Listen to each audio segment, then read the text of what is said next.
Still in practice.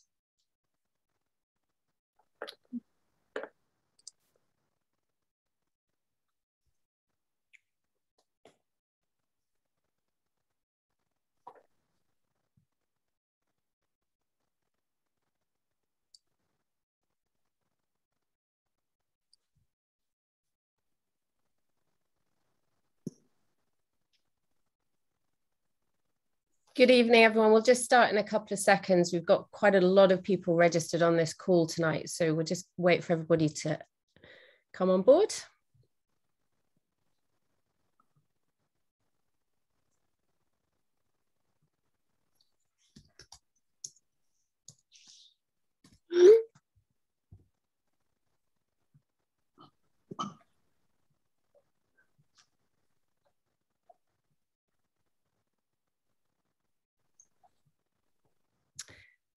Good evening. I think we'll just kick off right now. I'm so sorry, a couple of minutes late. We've had some technical difficulties. We're all fine now. Thank you so much for spending some time with us this evening. We thought it was really important to just give you an update on where we're at with the short-term let licensing legislation. I'm really delighted to be joined by our industry panel this evening. So thank you so much for coming along. We've had a couple of apologies. Very sadly, Mark Crothall's had a death in the family, so we're really sending him all our love and sympathies. And also Simon Ovenden from Scottish Land and Estates has been felled by a bug, but I hear it's not COVID, so wishing him a speedy recovery. The Scottish Government has now set out their revised short-term let licensing regulations, as you'll be acutely aware. We were incredibly disappointed that they didn't go further in responding to industry concerns, particularly as we put forward a proportionate and fair compromise, not to mention the fact that Scottish tourism is still facing huge uncertainty and remains in recovery mode, as the recent COVID news gave us. We still have significant challenges ahead of us. I wonder at this point, have we got Jo on board at this point? Mal, she's not joined us yet? No. Okay. So I'll come back to Jo, who's going to give us a bit of an update on the statutory process. But let's just go back to the beginning. In March 2017, the ASSC was asked to take part in research commissioned by the Scottish Government's expert advisory panel on the collaborative economy. And I know that David Weston from the Scottish B&B Association was also asked to give evidence. Now, what they said was that for the purposes of this research, so we were told, short-term lets are those properties supplied through both traditional business models and emerging models, so-called collaborative economy, which connects individuals via online platforms, enabling the provision of goods and services, assets and resources without the platform company holding ownership of the traded good. The most well-known example that we were told at that point was Airbnb, but other operators exist, including HomeAwayBooking.com and so on and so forth.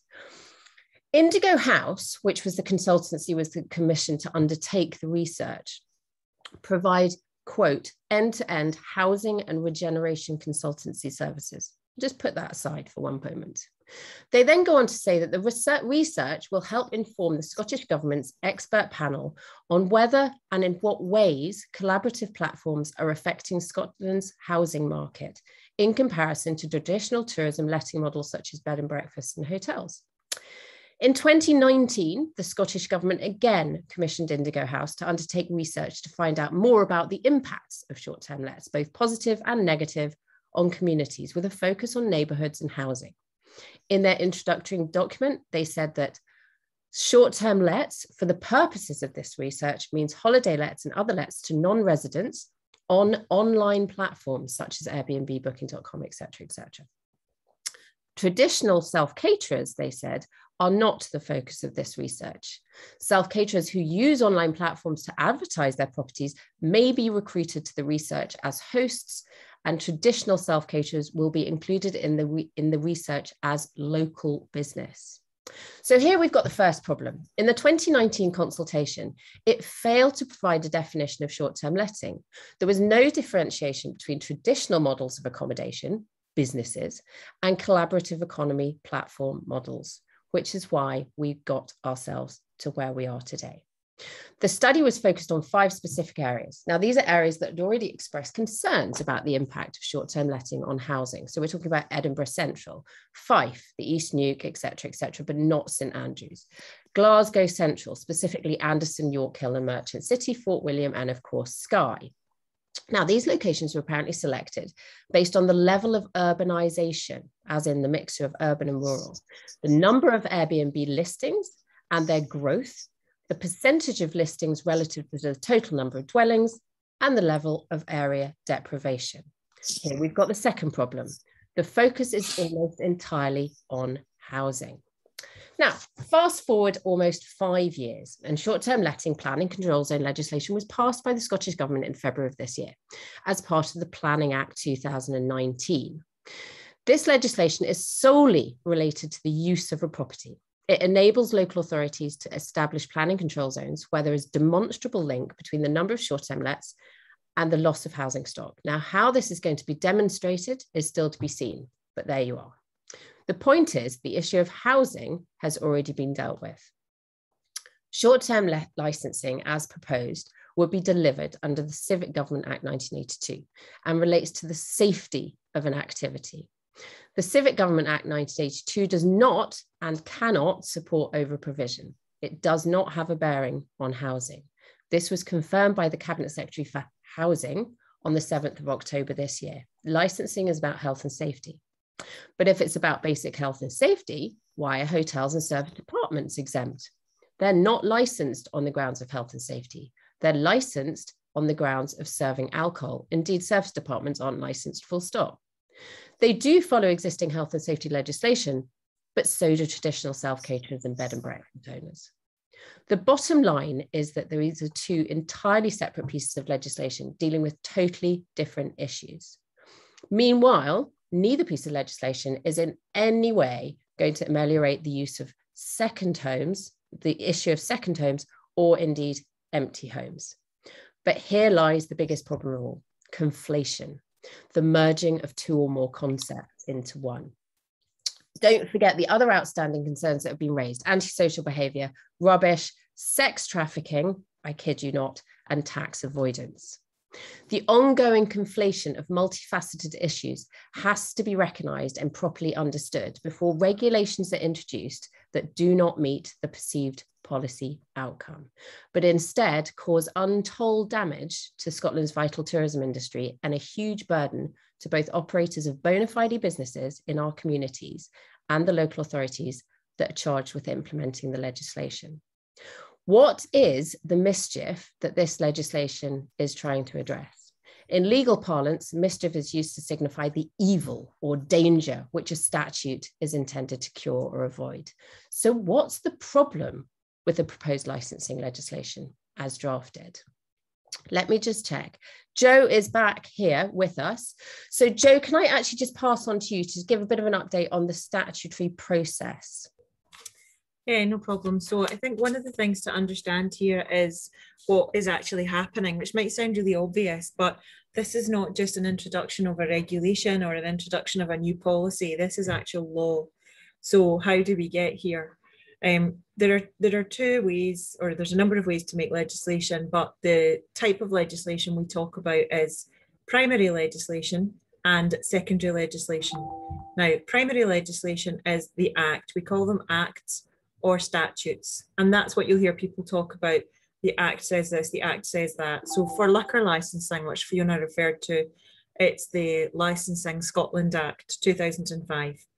And for the proposal here, this comes within what we call general licensing, and that's governed in Scotland by the Civic Government Scotland Act, and that's the 1982 Act. So it's the Civic Government Scotland Act in 1982. And that is the existing legislation for general licensing. And when I say general licensing, what I mean is things like late hours catering licenses, public entertainment licenses for festivals, for gyms, for that kind of thing. I mean taxi licensing and other type of general licensing, boating, secondhand dealers licenses, metal dealers, knife dealers, all of that comes under what we call general licensing. So general licensing, on a practical note, is dealt with at the council by the licensing committee. If you're dealing with liquor and betting, that is dealt with by the licensing board. So they're two completely different sections of the council. So the piece of legislation is the 1982 Act, and what we are looking at here in this case for short-term lets is what we call secondary legislation. And what that means is a Scottish statutory instrument. And that's the type of document which requires to be processed through and approved by Scottish Parliament for what is proposed within that to become law. And that then slots into the existing law, which is the 1982 Act. So the statutory instrument allows the government to amend the existing legislation. And so they are trying to slot into the 82 Act the short-term let legislation. And one of the issues, which has not gone away in its entirety, but the situation has significantly improved. One of the issues was the type of changes they were trying to make. So the 1982 Act, almost 40 years old, there is a schedule within the Act which deals with how licenses are processed, what happens when they're received, how do you deal with notifying people about the application, how is it then processed, how is it heard and dealt with. All of that's been well established, but the proposal was to make significant changes and departures to and from that. So the Scottish Government had suggested some changes to the existing method of dealing with licenses and some departures from the existing method. And that caused issue, not just for those of us on this panel, but also for councils, the licensing authorities and the people within that who were going to have to try to adopt not just then a new licensing system, but also other matters which departed from their existing operation, therefore putting more pressure on them. So the statutory instrument requires to go through a process, and at the moment that process means that it is back at a committee of the Scottish Government and it is being considered by the committee. Now, we have been here before. The statutory instrument was previously at committee. One of the issues, which is perhaps not commonly understood, is once it gets to that stage, it cannot be amended. So it's called being laid before the committee. And once it is laid, it cannot be amended. And the problem with that is the committee cannot therefore say we accept this bit, but not that bit, or we accept this bit if it's amended to this. Therefore, if there are issues with it, it simply has to be lifted and relayed. And that's what happened last time. So it was lifted, amended, and relayed. And we're back at that stage just now. So this stage that we're at just now is your opportunity to again tell Scottish Government what issues you have with the proposed statutory instrument, which is new law, and why, and look at the issues of it being competent and any other issues which you might have with it, in order that they're brought to the committee's attention so that the committee is made aware of problems. And if there are any problems which would be so material that the legislation should not go ahead, as with last time, then that also needs to be made clear. So I think that's probably a summary of where we are, although I'm happy to answer any questions now or later anyone might have about the process. Thank you, Jo. That's super helpful. It's really, I mean, it's such a complicated process. And unfortunately, this has been going on for years, but it's just brilliant to have Jo helping us navigate through this whole process. So what are the problems? It's our opinion, and those of industry colleagues on this call, on this panel, that the licensing regime would, if implemented, severely damage Scottish tourism and indeed the supply chain on which it depends. It would add a disproportionate and expensive administrative burden on operators, most of whom are small or micro businesses, which when combined with uncertainties over effects on bookings and investment would lead to many potential business closures. 55% of respondents to a recent ASSC survey said they would close, as did a similar proportion of bed and breakfast owners in a separate survey. The majority of owners who said they would close their business also said they would simply retain them as second homes for family and friends, thus potentially increasing the number of second homes and massively decreasing the benefit to the local economy. Although the revised order contains a welcome removal of over-provision as grounds for refusing a licence, the rest of the legislation remains largely unchanged, despite industry having highlighted a raft of really legitimate concerns. So why is it unworkable for legitimate businesses? How much is it going to cost us, totally unnecessarily, to tick a box to say that we already comply with existing health and safety legislation? Are we going to get charged more because we accommodate more guests? How are local authorities going to set the fees, given they've got no idea how many premises are going to need to be licensed? The fees suggested by the Scottish Government had already been refuted by local authorities and Solar. How are fees going to escalate as a result of objections and legal challenge? How can we run a business and accept future bookings when we've got no certainty that we'll receive a license every 36 months? What happens when our mortgage provider pulls our financial support because of that very uncertainty, or indeed where there's deemed to be a material change of circumstances? What happens if a vexatious neighbour complains? I've got one. He assaulted me in 2018 simply because we operate a self-catering property near his house. Absolute truth. He's got a criminal record. I've got PTSD. I assume that he and the other neighbours will complain.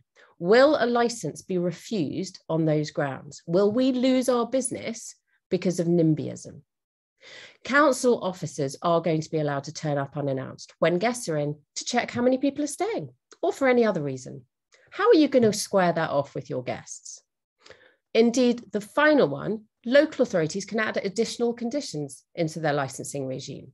In other words, stipulate that they don't want short-term lets operated in tenemental properties, or the activity isn't suitable for whatever reason. The uncertainty for small businesses is impossible. So we've got these outstanding concerns that we've legitimately highlighted to the Scottish Government. We need clarity on fees. We need to know about renewals. We need to know what neighbourhood objections look like. We need to know about inspections. We need to know about additional conditions. We need answers to these legitimate queries and concerns. What's the solution?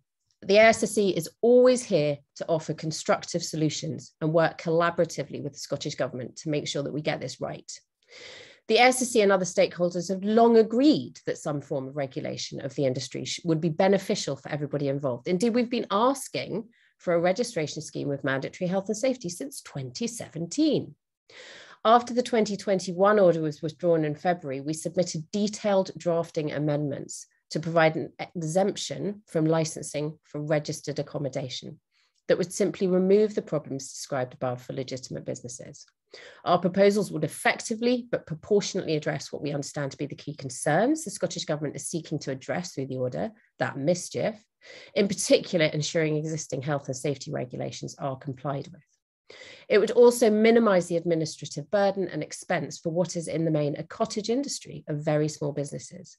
And critically for Scotland, as a future tourist destination, avoid the closure of many existing operators as evidenced by our surveys. Unfortunately, the Scottish Government declined to engage with us on this proposal. It seems really strange to us that providing a week's holiday accommodation would require the property owner to apply for and maintain a licence, yet leasing the same property to a family as their home would only require the property owner to be registered as a landlord. I'm not going to go into the detail of what we propose, but assuming that the Scottish Government is committed to the current SSI, rather than proposing to completely replace the current draft order, as Joe has described, we have proposed to amend Article 3 to provide that an activity is exempt from the licence requirement if it is registered accommodation, and the registration conditions, essentially the same mandatory licensing conditions, are complied with. This would have the effect of providing a robust and legally effective registration scheme. So if an owner fails to register, or having registered fails to comply with the registration conditions, they would no longer be exempt from the licensing requirement and would therefore be in breach of the order with resulting legal penalties. See, it makes sense. It seems to us that the natural fit would be for the registrar to be Visit Scotland to complement their existing quality assurance scheme. It would be a unique opportunity to support a professional and compliant tourism industry.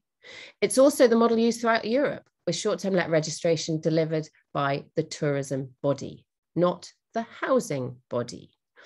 We have, however, provided in our draft amendments that the Scottish ministers have the flexibility to designate and change the registrar. It could be a local authority. Our proposals have got a raft of benefits to operators, local authorities, the Scottish Government, Visit Scotland, and Scottish tourism generally. Now that the licensing regulations have been laid in the Scottish Government, they're going to shortly be considered at the Local Government Housing and Planning Committee. David Weston and I are giving evidence on Tuesday morning at 10 a.m. And then they're going to be voted on by its members. Now, it's likely that the short-term let regulations will be supported by the committee, but they will then head to a vote of every single MSP in Parliament. So I'll stop at this point and I'll come on to our industry colleagues to highlight some of their key concerns. David Weston is chair of the Scottish Bed and Breakfast Association. David. Hi, Fiona. Thank you very much for that. And I echo everything that Fiona said. And just so I won't repeat all those points, but I'll also add that we, since 2017, gave evidence to the Scottish Parliament, that same inquiry. And we had been calling for years, actually, since Airbnb really started in the UK back in 2012, to level the playing field, to just say we all ought to comply with the same health and safety laws. Similar sized business should comply with the same rules and regulations. That's only fair. And we had said that there should be a low cost or no cost, light touch accommodation registration scheme. And so when the Scottish Government went for this licensing scheme, which is onerous and over the top, we were extremely disappointed. We still think there was perhaps a mistake made, that the B&Bs and professional self-caterers weren't intended to be included, but the Scottish Government deny that and say they were always intended to be included. But as Fiona said at the beginning, it seems clear from what the original research was that existing compliant businesses weren't really deemed to be the problem or needing licensing. So several of us, I think 5 of us, were on the Scottish Government working group, and we're trying our best to be constructive and to work with the Scottish Government on this to see if we could help them adapt the legislation, get something proportionate and sensible. Unfortunately, they didn't listen to our concerns, and so 5 of us, as I say, including the ASSC and ourselves and Airbnb, resigned from that working group because we felt we couldn't be part of it when it wasn't taking into account the industry's views. So I think there's been unprecedented cross-industry cooperation on this, and we support the proposals that the ASSC developed alongside us for a registration scheme. Particularly the cost of this licensing scheme could be frightening, we think. The idea of a full cost recovery, as they call it, mainly means that bureaucrats can just decide how much it's going to cost them to license our whole sector, and then simply divide that figure by the number of businesses and make that the fee that you will pay. You can understand how frightening that could possibly be. And in other areas which are comparable, the license fees are well north of 4 figures. So we think that that's a key issue, the financial burden, but also the fact is that we, B&Bs and professional self-caterers, are already complying with the health and safety. We don't need to be part of a licensing scheme. We simply need a playing field leveled up to where we are already. So we're very much against what is proposed at the moment. We back what the ASSC are doing and others, and hope that we can push forward with this industry consensus, get lots more of you all behind us and supporting us, and get the government to change its mind even at this stage And as Joe said earlier, they have done that before. So that's all. I think I've taken enough of time. Happy to stop it there. Thanks, David. That's hugely helpful. It is really genuinely heartening that we've managed to get this cross-industry support, and we're all speaking the same language, saying the same things to the Scottish Government. This is not fit for purpose. Gordon, delighted to have you with us. You're representing Scotland's best B&Bs. Yes, thanks, Fiona. The sorts of things I just want to complement what's been said, just to add on to that, is that I've discovered, and I'm sure everybody else has, a real confusion about what a short-term let is. General members of the public, I spoke to someone today who used to run a bed and breakfast, gave up about a year ago, and she did not understand what a short-term let was, because we are a community of, from whole house self-catering through to small bed and breakfasts, not all bed and breakfasts, just small bed and breakfasts in the use class 9, which is for houses. So there's a big confusion, and this confusion is promulgated by the Scottish Government, by the Greens in particular, and is causing a lot of confusion. And I think a lot of the neighbourhood people who complain don't understand what a short-term let is. The other factor, and I know we've touched on it, is safety. And this defence of the licensing system, that one of the key things is to make sure that all these short-term lets operate safely. Now, I would just want to quote from the Cabinet Secretary's letter to Ariane Burgess on the 7th of October, where she was trying to offer these concessions on the licensing order. And she says, we are reviewing, and this is in particular for home sharing and bed and breakfasts. She said, we are reviewing the fire safety and electrical safety requirements to ensure that they do not go further than existing law. So why do we need the licensing to cover safety? The law is already there. It just needs to be enforced.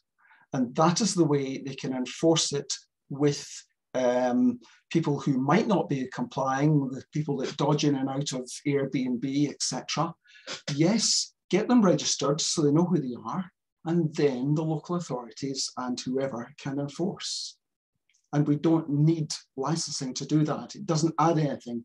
And she is even, by her own words, admitting that. The last point I just wanted to make was, I don't know if many of you have gone through the business and regulatory impact assessment, all 108 pages of it. But throughout that document, short-term lets are compared with housing letting industry. We've frankly got nothing to do with the housing letting industry. We are in the tourism accommodation industry, totally different industry. And so it's our cousins in this industry are the hotels and guest houses who are in use class 7 and who are exempt from licensing. So I get really quite annoyed that why are they exempt and we are included?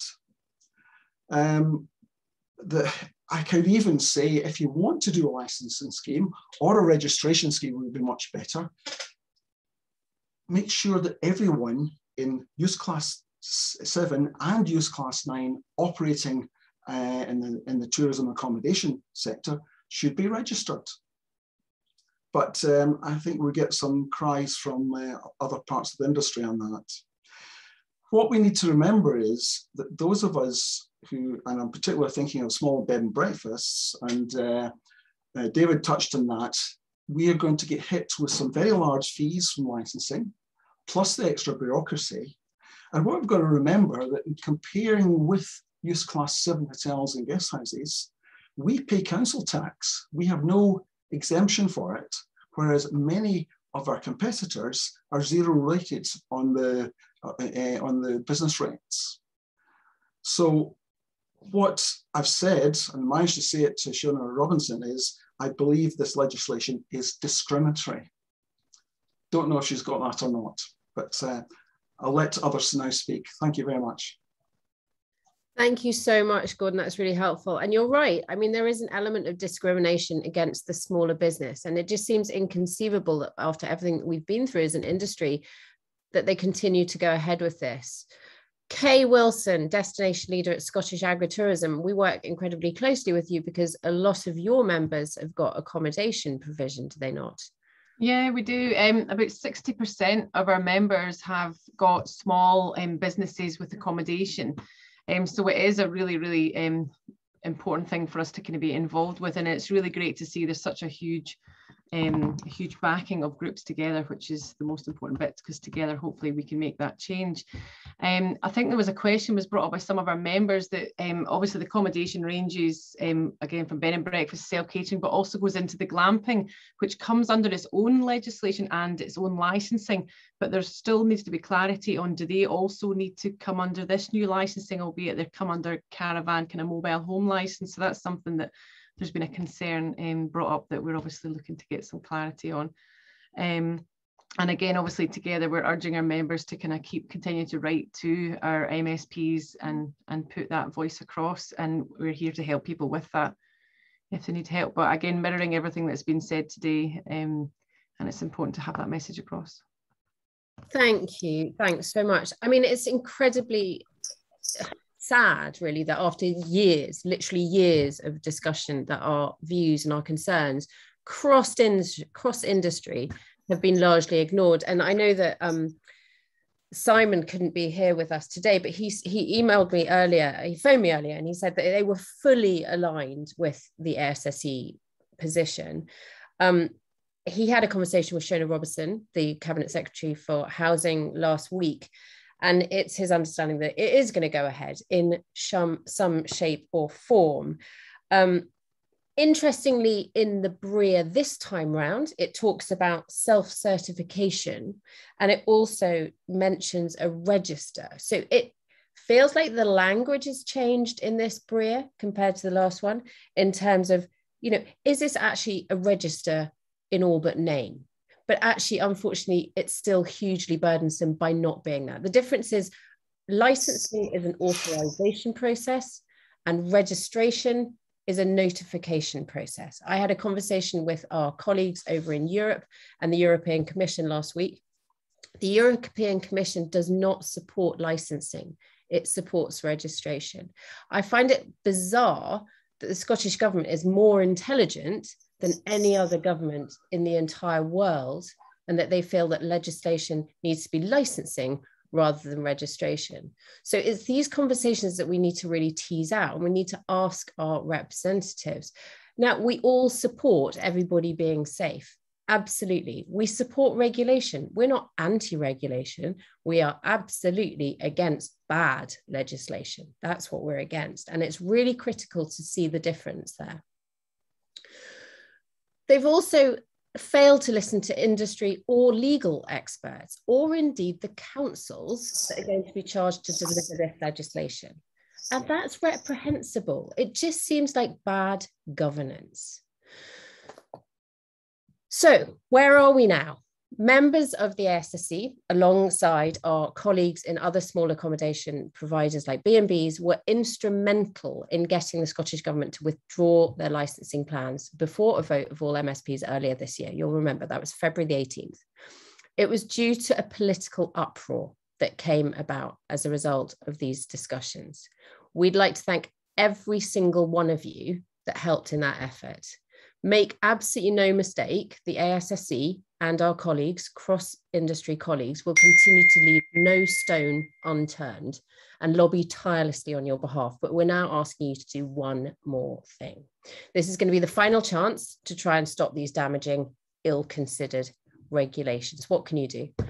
Contact your MSPs. And you're going to ask the question, what's the point? The point is, they might not realize it's really happening. They might not realize what it's going to do to your business. Contact both your constituency and regional MSPs to highlight the threat to your livelihood from this extremely onerous licensing scheme. Tell them about the positive impact your business has on your local economy, on your local area, on the onward supply chain, on the restaurants, on the activity providers. Ask them why the Scottish Government hasn't listened to small businesses or properly considered the ASSE's exemption proposal for legitimate registered businesses. Self-catering alone benefits the Scottish economy to the tune of £867 million per annum. And it's hugely disappointing that policymakers are so discriminating against our sector when we have benefited local economies for decades, far before Airbnb came on the scene and far before the Scottish Parliament was invented. Why is the Scottish Government proving to be so anti-small business? Also, contact your local authority councillors. Licensing won't just have an adverse effect on our economy, they'll also hit local councils at a time when they least can afford it. And the Scottish Government are not providing any additional funds to start-up costs. So where are those costs going to come from? Core services? Your councillors may be blissfully unaware that this legislation is going to be voted on by MSP soon. One thing that they will be aware of is that there are going to be local government elections in May 2022. Let them know how you feel about this legislation. Licensing will not only impact tourism and local economies, but will also hit already stretched council budgets. The Scottish Government's licensing legislation was withdrawn in February 2021 because it was not fit for purpose. In December of 2021, it remains unfit for purpose. Please implore your local representatives to act to support Scottish tourism and protect livelihoods by rejecting these anti-small business regulations. So that's everything that we've got to say. Now is an opportunity to really kind of ask the questions that you want to know about. We've had some questions that have come in advance. One interesting one, Joe, for you is there a limit to the number of times this can be withdrawn and represented and withdrawn and represented? No, but I think the important thing is that the committee is a cross-party committee. So the problem is that the opposition MPs are going to get very, very tired of this. So it's more a political matter in terms of if this is going to go through, then there's politics behind it. And if it has to keep getting lifted and relayed because committee's not happy with it, then at some point, there's not going to be any point redoing that. So the aim of the exercise is the committee isn't happy again, I guess. Effectively, if committee's not happy, then it's looking at the areas in which committee might not be happy. And some of these, in fairness, lie within the BREA, which I know is perhaps difficult for members because the BREA is 108 pages long, as someone already said on here. It's not an easy read. It has lots of appendices. It's just not something which is easily digestible. If you are going to try and read it, then it's going to take a while. It's going to be a good number of cups of tea and a good number of biscuits. We might be onto packets rather than individual biscuits by the end of the 108 pages, to be honest, if you've not given up. So from that point of view, I think the problem here is not just in the legislation, but it's also in the BREA. And there are lots of issues on the BREA. One of the things that Fiona was saying about clarity on fees, there's not clarity on fees because local authorities have to be self-funding. So local authorities have to decide what their fees are going to be once they identify what they're going to need in terms of staffing. And the problem is with other legislation like the liquor licensing, so alcohol legislation, there was already the 76 Act in place. So when licensing for alcohol became self-funding, local authorities already knew the number of licensed premises at a specific time because they all held licenses under the 76 Act. There is no such available register or recce to be done here. And the issue is that if you look at the BREA, again, the Scottish Government referred to looking at figures available on the non-domestic rates register, and given so many of the operators here pay council tax and not NDR, that's largely unhelpful. So apart from doing surveys and trying to get people to engage and tell them how many people there are, they don't have a figure, so they can't tell how many licenses they're going to have to process. And they also don't know how many of those licenses, for example, will be Airbnb operators who have their own house and want to rent a room out, or somebody who has already 3 existing short-term let premises where they let the premises out. It's their main business and they're right on top of everything. So the amount of time that the local authorities are going to have to spend with each application could be very different. So from that point of view, I think there's a number of issues. There's also issues in the BREA of it being inaccurate. So for example, at the point of the BREA at page 42, where it refers to income, it is comparing apples and oranges.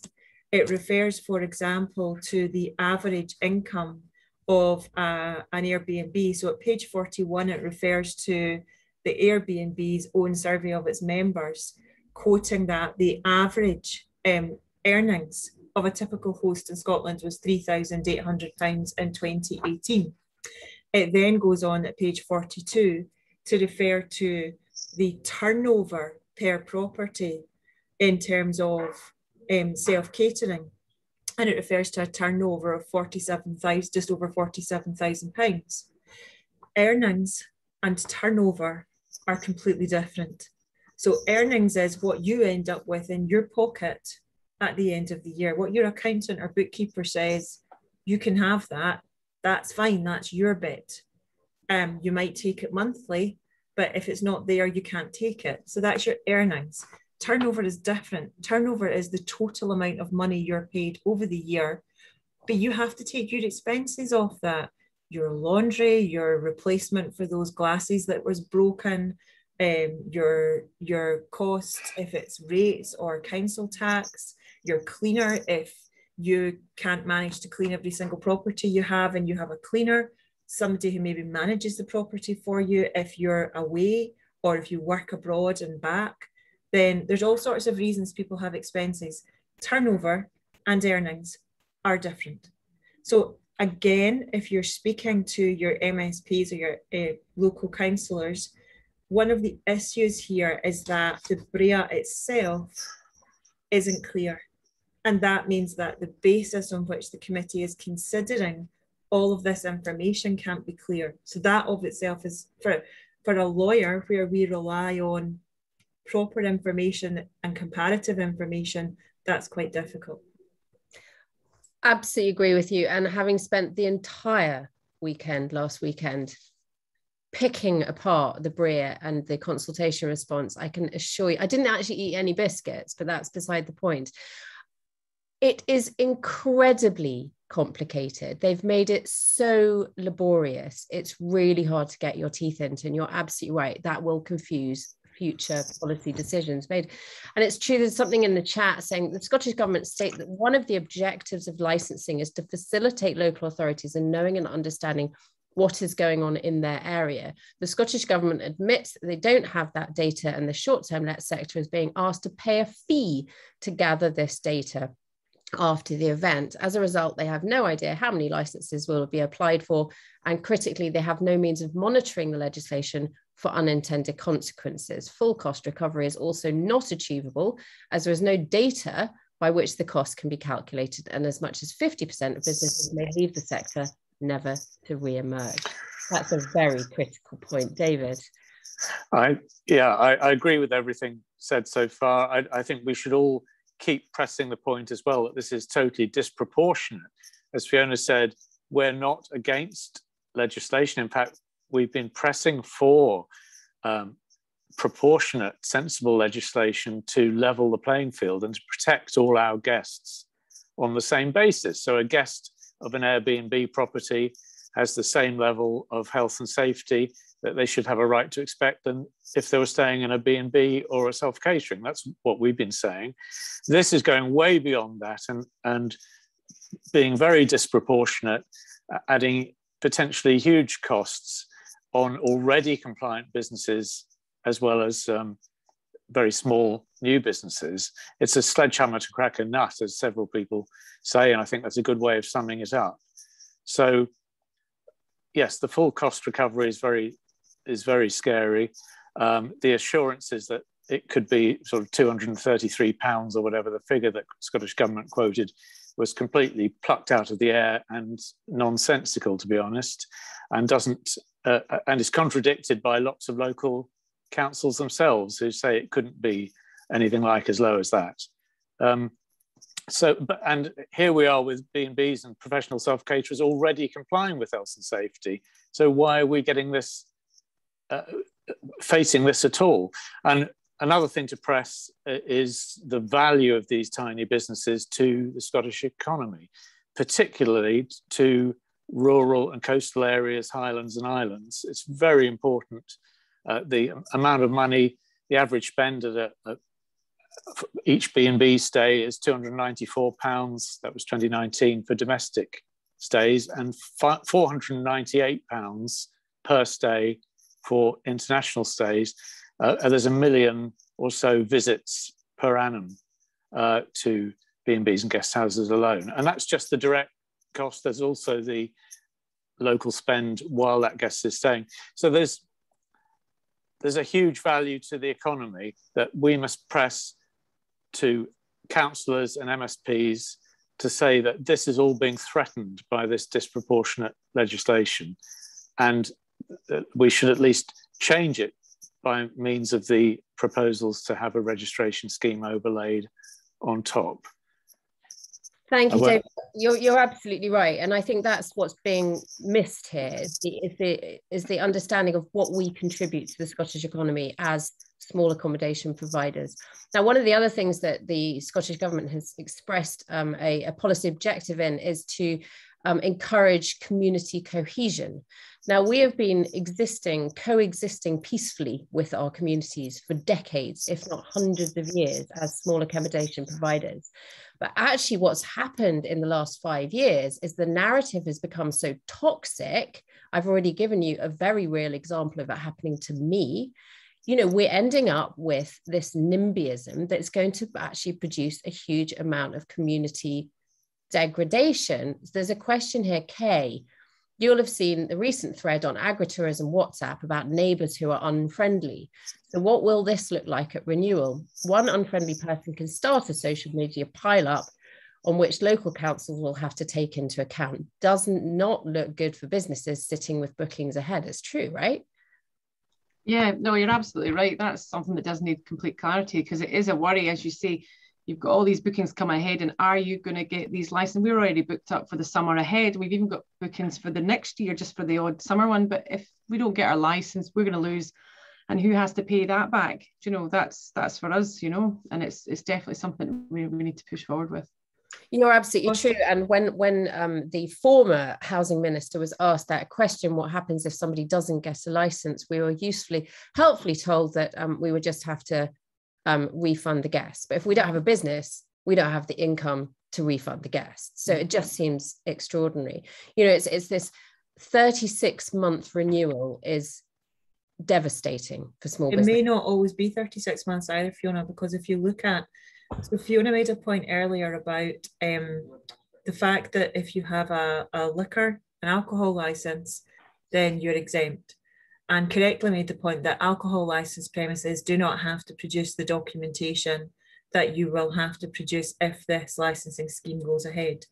So alcohol licenses have to produce a number of pieces of documentation, but in terms of, for example, building control and environmental services, they have to produce 3 documents. They are called Section 50 certificates because they come within Section 50 of the Licensing Scotland Act, and they are a certificate from environmental, from planning, and from building control. And there is, the environmental certificate does not require you to produce PAT tests or fire certificates or anything like that. All it requires you to do is ensure that you're complying with environmental services regulations, such as the required number of hand washing sinks, the correct layout for your kitchen, the correct floor and wall coverings, and that kind of thing. So they're looking at it primarily from a hygiene, safety point of view. And that's no criticism of environmental services or that system. It's not a criticism, it's simply a statement of fact that you don't require to produce PAT tests, fire certificates, and so on.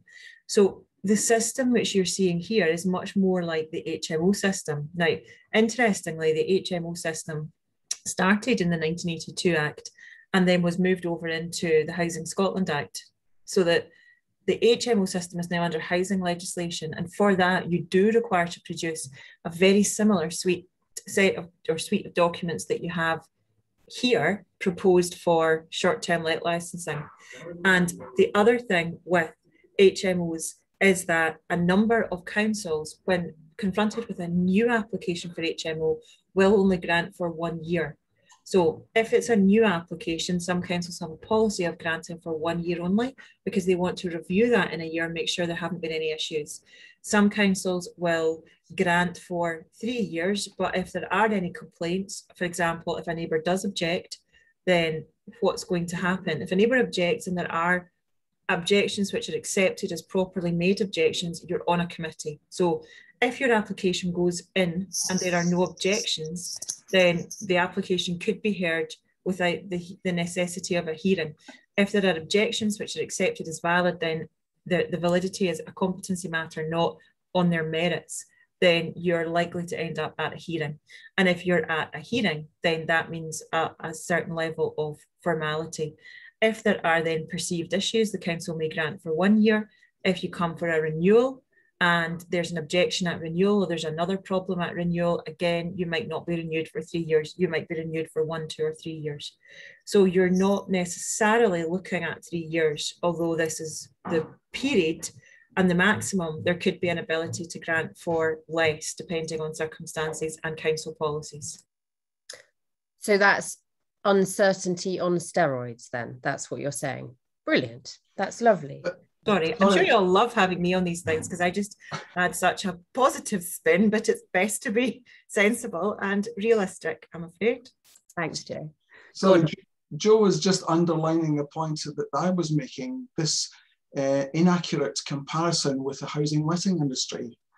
The controls that are on hotels and guest houses in class 7, that's what we should be compared with. And they don't have to produce all of that information. And that's where the nonsense lies. We've got this housing policy unit producing a licensing, as has been said, where it should be under tourism and not under housing. So that, I think, is a point that MSPs might just get hold of and understand that this is the wrong comparison. Compare us with class 7 hotels and guest houses, not with the housing licensing industry. Yes, I'd echo that and say that there's a lot of the raw political motives behind what the Scottish Government are doing is objections about lack of affordable housing, etc., which are very real things, but it's totally different from this, and this isn't solving those problems. And I think a lot of MSPs who haven't looked at this may think, oh yeah, we realize we've got to do something about Airbnb and the housing issues, so this is what we're doing, so let's tick that box. We've got to say to them, this isn't going to solve that. This is hitting small businesses, Scottish businesses like B&Bs, guest houses and professional self-caterers that benefit the economy, and it's hitting them hard. And so they should be aware of that. This isn't going to solve housing issues. You're absolutely right. And I think we've been saying that for years, as you have as well. The point is that when you're looking at the housing crisis, you've got to look at it holistically. You've also got to look at the number of empty homes. There are 90,500 empty and vacant homes in Scotland. There are 24,000 second homes in Scotland. There are 18,000 self-catering units in Scotland that genuinely benefit local communities. We can't fix the housing problem with either piece of legislation that we have in front of us, unfortunately. It is not a quick fix. That's a much more complicated picture. So I think it's really important that our representatives understand that. Interesting comment in the chat. Last month, Highland Council passed a resolution demanding the Scottish Government reconsider the SSI, citing implementation costs as an issue and it being unnecessary. Do you know if any other councils have a similar view? I can answer that. I know that North Ayrshire, for example, has now submitted a motion to council that they will consider on the 8th, saying the same thing. I've also spoken to a number of other councils that are thinking of doing the same thing. West Lothian has come out in the press to say it is quote unquote centralized freakery.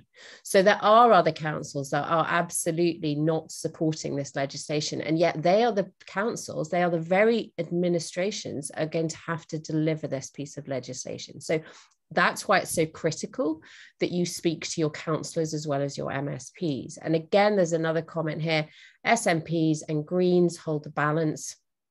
Do we know if any SNP may vote against it or abstain? Are the other parties split? Now, this is where your involvement with your MSPs is so critical. Now, there may be a whip that they have to support it as SNP MSPs, but your representatives represent you. They represent your business in your community. That's why it's so critical that you discuss these legislative issues with them. If they don't hear about it, they can't do anything about it, but they've got to make a judgment based on what their constituents are telling them. And that's, I think, why this is so critical, that we're asking you to once again take pen to paper and talk reasonably, constructively with your representatives. And again, I urge you, we have offered alternatives that are workable, proportionate, and sensible.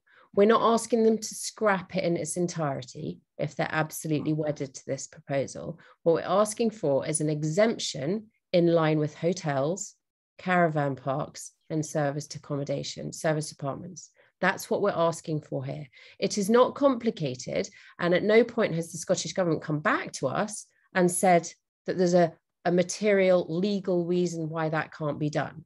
Now, if there is, tell us. They've had this proposal since March. We've been asking for registration since 2017. Others, David has been asking for it for longer. We're not against regulation. We absolutely believe that everybody should be pinpointed. We should know what everybody's doing in their properties across the whole of Scotland. That's not the issue. The issue is an authorisation scheme offers the local authority a reason to say, no, you can't have your licence. And that's the problem that we have. So I don't want to take any more of your time. It's now approaching 7 o'clock. It's been so brilliant having you with us this evening. There are some other questions. So what we're going to do is we will publish this video and we will answer any of the outstanding questions that haven't been answered. And is there anything else that the panel would just like to say at the end, just to sum up? I would just like to say one thing is keep going at your MSPs. It might be that you think this MSP is not listening. Keep on going. I just sent yet another email to Ariane Burgess, who just will not engage with me at all, but I'm keeping at it and trying to explain it in words of one syllable, what I want her to understand. So keep at it, because these are the people we need to try and switch over. The ones that are already on side, like most of the Conservative Party, yes, just keep them warm. Quite right. Absolutely. David, any last words? Just to say, people have been asking what about templates and what they should say and things like that. We've sent details to our members at ASSC. I know have sent details to theirs and have things on their website which you can all access, which give pointers and guidance of what to say, what to refer to, links to the legislation, all that kind of stuff. And I'm sure Fiona and ASSC will follow up to registrants of this with helpful guidance as to how you can respond. Absolutely, but as Joe said before, there's no point in us giving you a template, because this isn't about everybody saying the same thing. It's about you and your business and how it's going to affect your business. So it's really critical that you personalize it as much as possible. Kay, have you got any last comments? Yeah, again, it was just to obviously bring up, for a majority of our members, they are within the rural sector, and obviously the issue that they're trying to solve is mainly urban. So it's just about bringing that to the table and just reminding where your business is, and obviously how you are helping the economy locally and all of the jobs that you're providing and the suppliers and all these things. And without you, that would be lost. Thank you, Kay. Thank you again for thank you. And Joe, thank you very much. David, Gordon, Kay, thank you so much for your time today, and for amazing, informative discussion on something that's been going on for years and continues to roll on. So we will just see what happens. As I say, David and I are giving evidence on Tuesday. You can watch if you really want to. Don't, please don't. But yes, thank you so much for your time and have a very good evening. Bye-bye.